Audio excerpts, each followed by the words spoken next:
First of many. Bruins lose 4-3 to the Tampa Bay Lightning. Welcome back down into the den, everybody. This is probably the best case scenario for first loss of the season.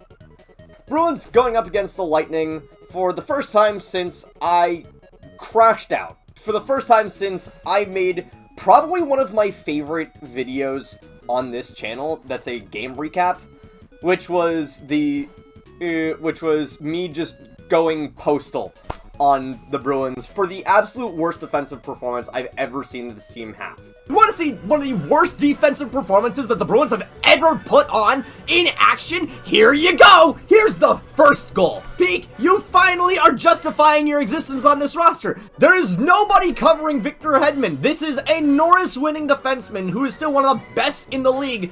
Look at this! And then afterwards, God decided to ask, alright, who's got Darren Radish?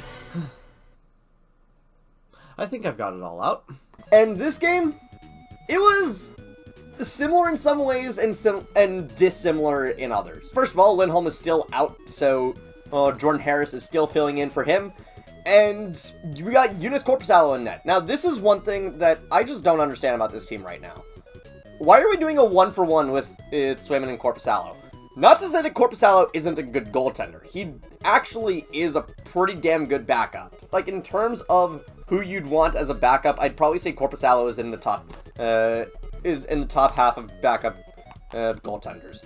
And he's going up against Jonas Johansson. So we got backup versus backup. We got backup on backup violence tonight. Going into this game, the Bruins are feeling good. But if the shoe was gonna drop, it was gonna happen either today against Tampa or when we eventually play Vegas. Because this team is not amazing. Yes, we started 3-0. The win against Washington, I will absolutely give this team. And then we played Chicago and Buffalo. How bad do you really expect this team to look against those two teams? So puck drops, and kind of worst case scenario happens. The Bruins come out looking sloppy. Very, very sloppy. And almost all the slop happens in our own zone, which is one of the things I kind of expected to be a carryover from last year. And maybe that's because last year we had the excuse of Lindholm and McAvoy were out for the majority of it. This year, it's more just our defense is not good in our own zone. The first goal from Anthony Cirelli comes off of a really bad giveaway from McAvoy. The first of many bad giveaways from this team. And it's just a complete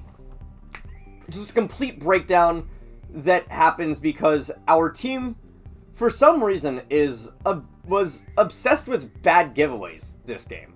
Like, we were honestly lucky that this team did not have a 4-0 deficit at the end of one. But then the second period starts, and we get to one of the most enjoyable parts about this team. This game was the alpha and omega of this team. It was the best of times, it was the worst of times. Period 1, certainly the worst of times. Period 2, the best of times. Once this team gets situated in the offensive zone, they are dangerous. As evidenced by Casey Mittelstadt's goal, where, holy crap, it's almost like he listened to me from the... holy crap, it's almost like he listened to me from the last game, because he actually did a really nice breakout pass to Zacha, and after a little bit of puck cycling, it got back to his stick, where he was able to unleash that insane shot of his. And after falling down to a 3-0 deficit, we claw back one. And then we give one right back, and then Jordan Harris just bursting up the seams right past Joonas Johansson. And it's 4-2. And then a beautiful face-off win by Zacha to Geekie for the snipe to put it 4-3. I can criticize a lot about this team. This is the hardest I have seen them fight in a while. And for the rest of the game, just hoping to God that this team gets something. And even though they don't, they do so well. They keep Tampa on their toes and let them know that not a single lead is safe against this team. Now, a late penalty from Jeannot is really bad. And that was one of the worst penalties I've seen Jeannot take this season. And I have a feeling that he's going to be kind of like Zadorov last year, where he just takes an inordinate amount of penalties. As much as I love the third line of Jeannot, Minten, and Eyssimont finally having an identity, I think that they might be an unruly bunch. Especially because it's Jeannot and Eyssimont. Those two are certainly troublemakers. But thankfully Boston kills this penalty. They are currently perfect on the penalty kill. If only they weren't like 2 for 12 on the power play. For how deadly this team can be on the power play, their main issue is getting a zone entry on the power play. Which is kind of weird because they start in the offensive zone on a power play. Maintaining the zone on a power play is really frustrating for this team. And having that be a frustration for this team in and of itself is frustrating. I don't want that to be an issue for your power play. Like, damn, you're gonna tell me that the hardest part of being a forward is being forward? It's like telling me that the hardest part of being a goaltender is tending the goal. Speaking of goaltending, David Pastrnak for Vezina. Holy crap! Final 2 minutes, Boston pulls Korpisalo. Perfect, exactly what you need to do. Tampa gets a couple of good opportunities, but one of them, David Pastrnak, doing the Michael Ryder stanky leg to keep the puck out of the net.